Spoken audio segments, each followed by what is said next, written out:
በስመ አብ ወወልድ ወመንፈስ ቅዱስ አሐዱ አምላክ አሜን። የሰኔ ቅዱስ ሚካኤል ድርሳን በግጥም። በአንዲት ሀገር ሃይማኖቱ የቀና ታላቅ መኮንን የሆነ ስሙ ገናና አስተራኒቆስ የሚባል የኪልቅያ ሰው ነበር። ሚስቱም አፎሚያ ትባል ነበር። ሁለቱም ቅዱስ እግዚአብሔርን ይፈሩ ነበር። የመላእክት አለቃ ቅዱስ ሚካኤልንም ይወዱት ያከብሩት ነበር። በየወሩ በ12ኛው ቀን የበዓሉን መታሰቢያ ያደርጉ ነበር። ከገንዘባቸውም ለድሆች ይመጸውቱ ነበር። ይህ ሁሉ በጎ ሥራቸው ይከተላቸው ነበር። ዜናቸው ሁሉ በዓለም ይሰማ ነበር።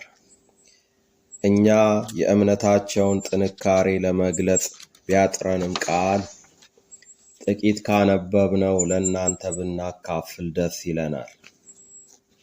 ከጊዜ በኋላ አስተራኒቆስ ታመመ። ሕመሙም በረታበት።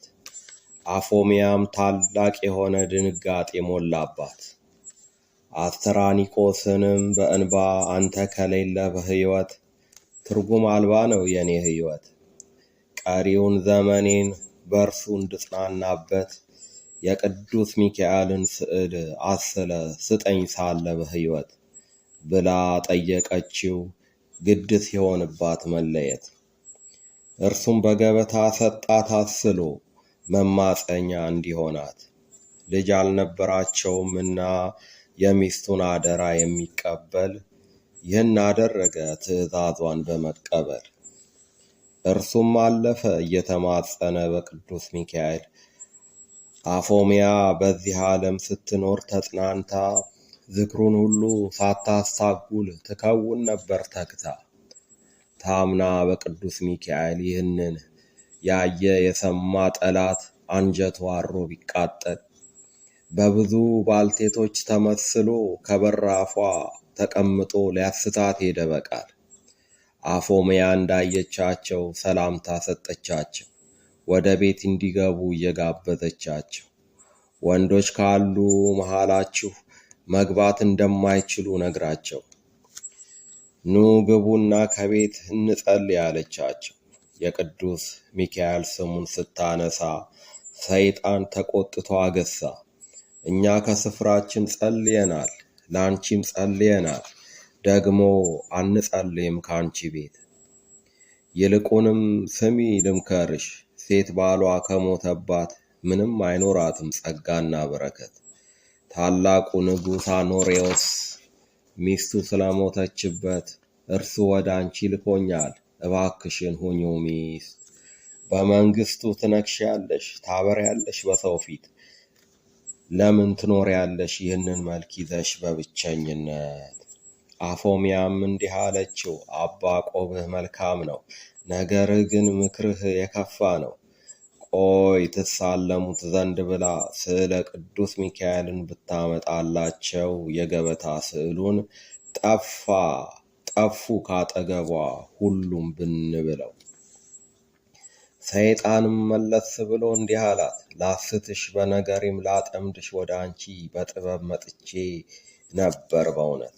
አንቺ ግን አሸነፍሽኝ፣ አመለጥሽኝ፣ ቆመሻልና በእውነት። ነገር ግን ከወርቅ ከብር ከተሰራው ከእንጨት በቤትሽ ውስጥ ባለው ስነ ስዕል አትታበይበት። እኔም አልለቅሽም፣ እመጣለሁ በሰኔ 12 ቅዱስ ሚካኤል ይሄዳልና ሊሰግድ በቅዱስ እግዚአብሔር ፊት ለሰዎች ለፍጥረቱም ሁሉ ሊለምን ምሕረት። ስዕሉን እንደ አፈር እፈጨዋለሁ፣ እኔ መጣና በቤትሽ በትነዋለሁ በራስና በፊትሽ። እስኪ ቅዱስ ሚካኤል የሚያደርገኝን አያለሁ አላት። አፎሚያም ዳግመኛ ብትመለስ በቅዱስ ሚካኤል ስም ጸሎት አፍረህ ትመለሳለህ፣ ተቀብለህ የሚገባህን ቅጣት። አፎሚያም በመስቀል ምልክት ወደ ቀኝም ወደ ግራም ብታማትብበት ብን ብሎ ጠፋ፣ የሚገባበት ጠፍቶት። አፎሚያ ግን በጎ ሥራን ጨመረች ዕለት ዕለት።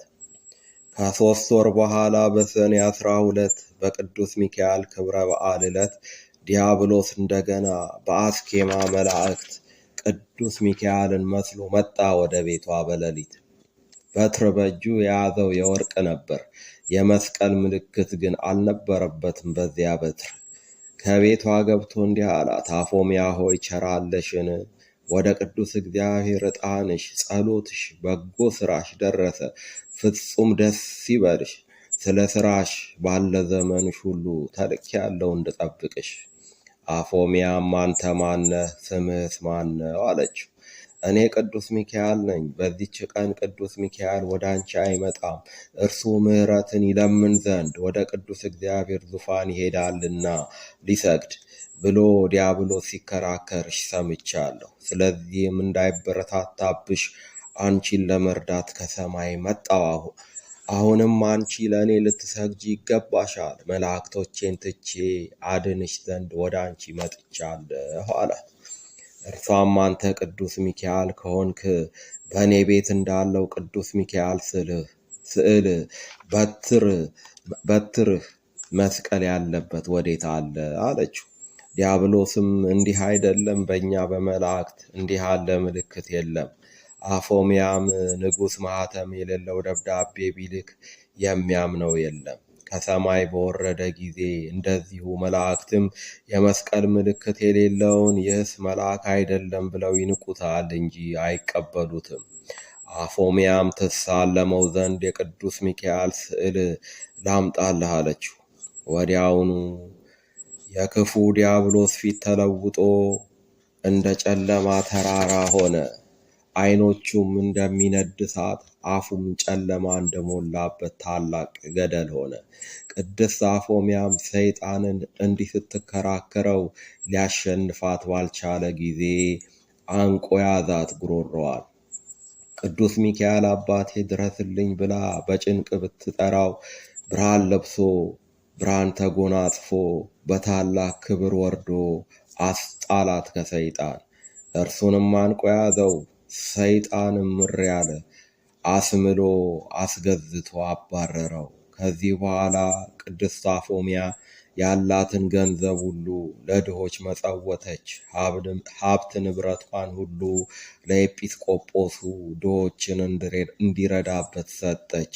በፍጹም ንስሐ በብዙም ጸሎት ይህንን ዓለም ትታ በመላእክት ታጅባ ነፍሷ ወደ ገነት ገባች።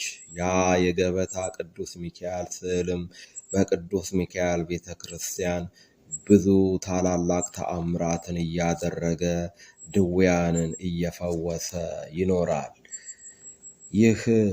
ይህንን ለማያስተውሉ ሰዎች ተረት ተረት ነው። በፍጹም ልባቸው ለሚያምኑ ግን እውነት ነው። ሙሉ ታሪኩን ከቅዱስ ሚካኤል ድርሳን ዘሰኔ በማንበብ እርሶም እንዲጠቀሙ እጋብዞታለሁ። የቅዱስ ሚካኤል ረድኤት በረከት ያመንን ክርስቲያኖችን ሁላችንን ይጎብኘን። አሜን። ወስብሐት ለእግዚአብሔር።